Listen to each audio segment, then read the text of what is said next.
Ini kan artinya pasal yang dicantumkan dalam surat panggilan ya, 310 dan 311 kan gitu, fitnah dan pencemaran nama baik.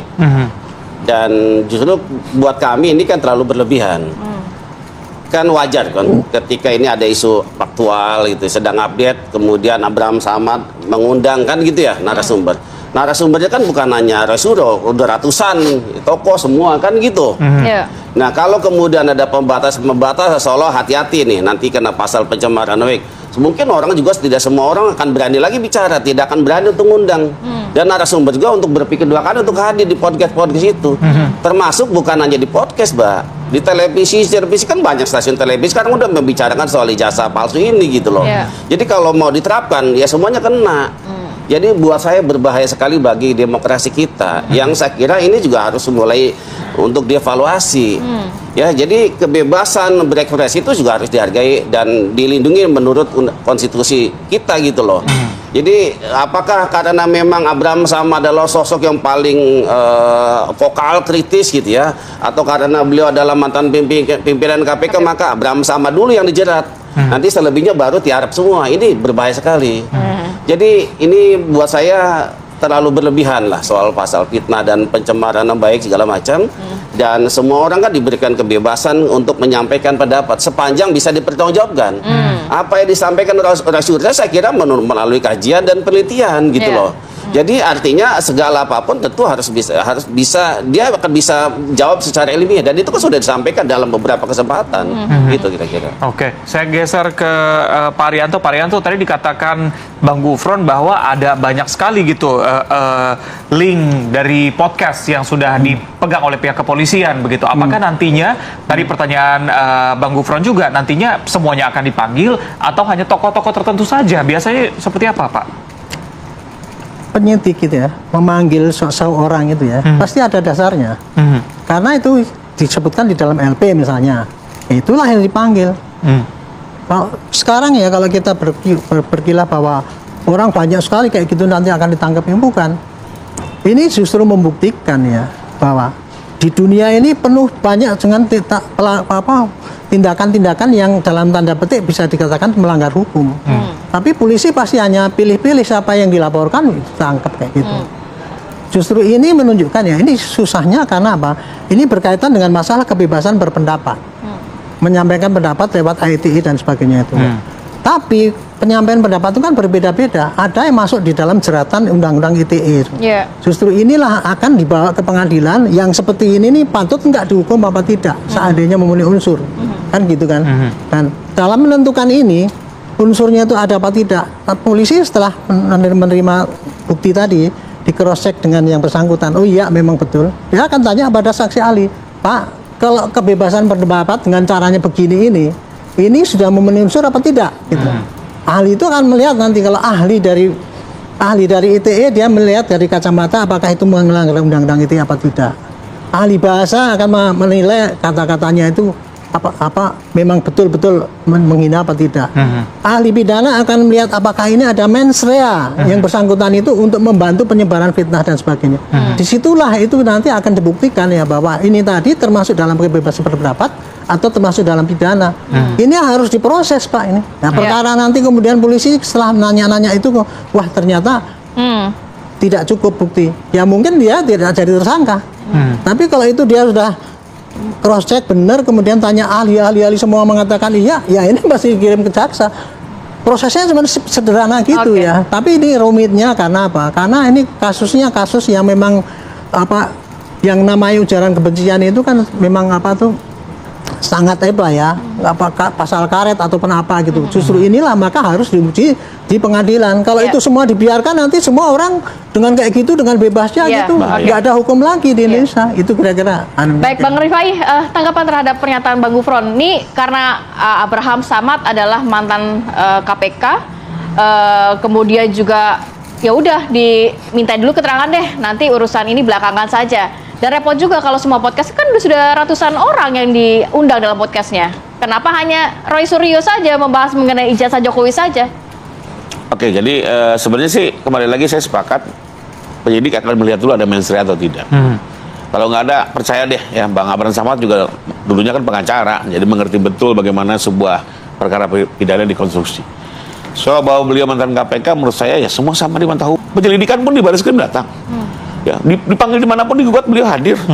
Nggak ada masalah. Jadi Pak Jokowi itu hanya melaporkan sekali, tapi dilaporkannya berkali-kali, digugat berkali-kali. Dan di setiap proses beliau datang menggunakan haknya. Karena itulah pentingnya, kenapa pada saat di penyelidikan dipanggil itu kita penting memberikan klarifikasi. Lalu kembali lagi ya, menurut saya perlu dibedakan betul ya pemirsa juga, apa yang disebut pencemaran dengan fitnah ya. Di era post-truth seperti ini justru fitnah dia harus betul-betul dijaga. Ya. Kalau sekedar pencemaran tuh kalau boleh dilihat juga banyak, walaupun terbukti hukumannya percobaan kok. Apalagi ke depannya pemidanaan modern. Bisa nanti hanya kerja sosial atau hukuman percobaan ya. Tapi kalau fitnah di era post-truth perlu betul-betul ditindak. Karena bahaya, menyesatkan semua. Contoh nih. Ya, misalnya ada yang melempar isu. Ya. Pak Prabowo bikin MOU pertahanan dengan Israel. Rusuh nggak? Rusuh pasti. Padahal itu fitnah. Ya. Perlu dibiarkan. Tidak. Nah, beda ya. Fitnah dengan pencemaran itu beda. Jadi sesuatu yang sifatnya adalah kebohongan dan dia mencoba memprovokasi masyarakat, ini perlu diluruskan. Tapi kalau hanya sekedar mengkritik, ya, bahkan men-challenge pemerintah, itu bagus. Dalam era demokrasi bagus. Tapi di era post seperti ini, di era digital informasi, justru fitnah ini perlu ditegakkan. Saya sih kembali lagi melihat fitnahnya ini yang perlu diluruskan. Soal mencemarkan apa segala macam, itu kan tipis-tipis ya. Dan saya juga nggak mau, termasuk Pak Jokowi juga nggak mau iklim demokrasi ini terganggu hanya gara-gara beliau ingin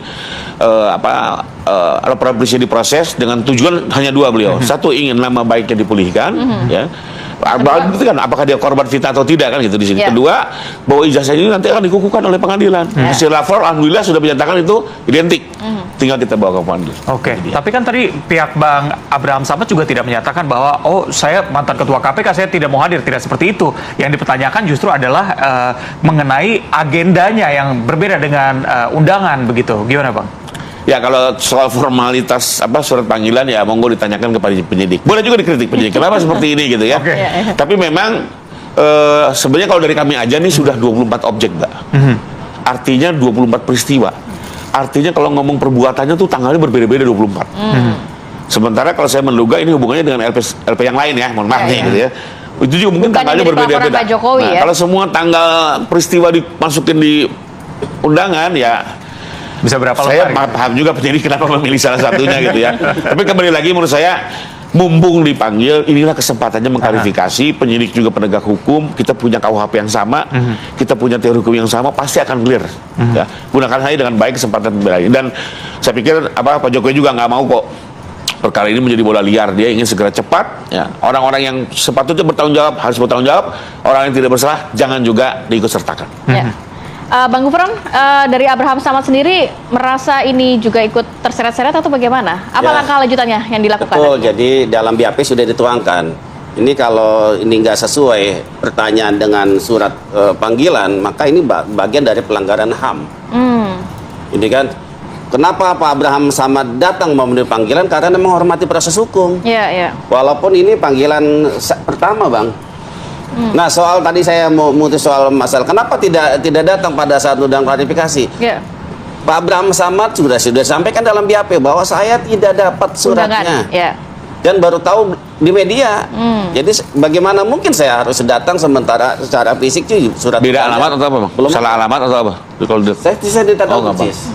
Bahkan surat panggilan saksi yang kemarin itu pun juga tidak diterima juga secara fisik. Melalui PDF.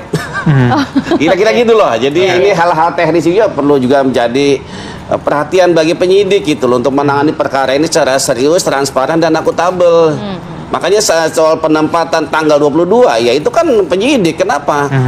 Ketika kita tanya ke penyidik juga penyidik nggak bisa menjelaskan. Tiba-tiba dia langsung pertanyaan-pertanyaan terus. Makanya Pak Abraham Samad selalu di dalam BAP saya akan menjawab pertanyaan saudara apabila saya sudah memahami peristiwa tanggal 22 Januari 2025. Tapi ditanya pertanyaan terus.